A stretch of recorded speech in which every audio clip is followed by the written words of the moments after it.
ახლა შოპინგის მოყვარულთათვის ერთ-ერთი ყველაზე გამორჩეული დღე. ეგრეთ წოდებული შავი პარასკევია. გლობალური სავაჭრო ფენომენი. სწორედ ასე უწოდებს მსოფლიო ამ დღეს. ჩვენ კი გვაინტერესებს რა ვითარებაა ქართულ ბაზარზე. რამდენად კმაყოფილია მომხმარებელი და თავად ბიზნეს სექტორი წლის მიმდინარე შეთავაზებებით. საცალო ვაჭრობის სექტორი წელსაც მნიშვნელოვნად გააქტიურდა, რაც მოკლევადიან პერიოდში ქვეყნის ეკონომიკაზე პოზიტიურ გავლენას ახდენს.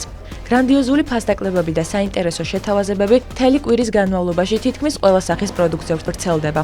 იქნება ეს ტექნიკა, ტანსაცმელი თუ კოსმეტიკური საშუალებები. მოლებსა და სავაჭრო ცენტრებში ყველაზე გაყიდვადი კი სწორედ ტანსაცმელი და აქსესუარებია. 2025 წელი რიტეილ სექტორისთვის საკმაოდ პოზიტიურია, გვაქვს მზარდი დინამიკა, შესაბამისად საუკეთესო ციფრების მოლოდინი მიმდინარე შავ პარასკევს. სტრატეგია განსხვავდება ბრენდების მიხედვით, ჩვენს პორტფელიოში არსებული ყველა ბრენდი არის საერთაშორისო და ჩვენც, ასე ვთქვათ, 100%-ით მივყვებით გლობალურ კომერციულ კალენდარს. თუმცა წელსაც შეგვიძლია მივცეთ გარანტია ჩვენ მომხმარებლებს იმისა, რომ დღეს, ანუ შავ პარასკევს საუკეთესო ფასები დახვდებათ ჩვენს ქსელში, პლუს სხვა კომერციული შეთავაზებები. ყველა ცდილობს რომ მოვიდეს უშუალოდ კეშბექის დღეს განსაკუთრებით. თუ კი რამე კონკრეტული არ უნდათ ხოლმე, იმიტომ რომ თითქმის შავი პარასკევისთვის ის ბესტსელერი მოდელები აღარ არის ხოლმე და ამიტომ ცდილობენ რომ როგორც კი დაიწყება ფასდაკლება, მაშინვე იყიდონ ესა თუ ის კონკრეტული პროდუქტი. ძალიან არის გაზრდილი მომხმარებლების რაოდენობა გასულ წელთან შედარებით. ორშაბათიდან კვირის ბოლომდე იმიტომ ვაკეთებთ ხოლმე ფასდაკლებებს, რომ გადანაწილებული იყოს და ძალიან კარგი სტრატეგია გვაქვს, მე ვფიქრობ, არჩეული ამ თვალსაზრისით. შავი პარასკევის კვირეულს მე მგონი მთელი საქართველო ელოდება ხოლმე რაღაცა გულისყურით, იმიტომ რომ ამ დროს არის უპრეცედენტო ფასდაკლებები, უამრავი საჩუქარი და უკვე შეიმჩნევა ხალხმრავლობა სტენდებზე, მაღაზიებში. ყოველთვის ვცდილობთ, რომ ჩვენი მომხმარებლები გავახაროთ. საქართველოში შავი პარასკევის კვირეული მომხმარებელთა ქცევას მკაფიოდ ცვლის და ბაზარზე რამდენიმე მნიშვნელოვან ტენდენციას აჩვენებს.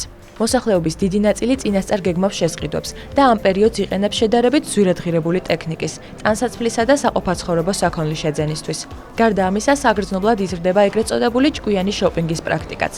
მომხმარებლები ჯერ აქტიურად ადარებენ ფასებს, ამოწმებენ შეთავაზებების რეალურობას და მხოლოდ ამის შემდეგ იღებენ გადაწყვეტილებას. პროცენტულად კარგი შეთავაზებებია, 30%-იანი, 70%-იანი და ასე შემდეგ. მაგრამ ყოველწლიურად იზრდება ფასები, რაც ცოტა არ იყოს რთული არის ხოლმე, თუმცა წლის განმავლობაში რა ფასებიც არის, იმასთან შედარებით უკეთესია.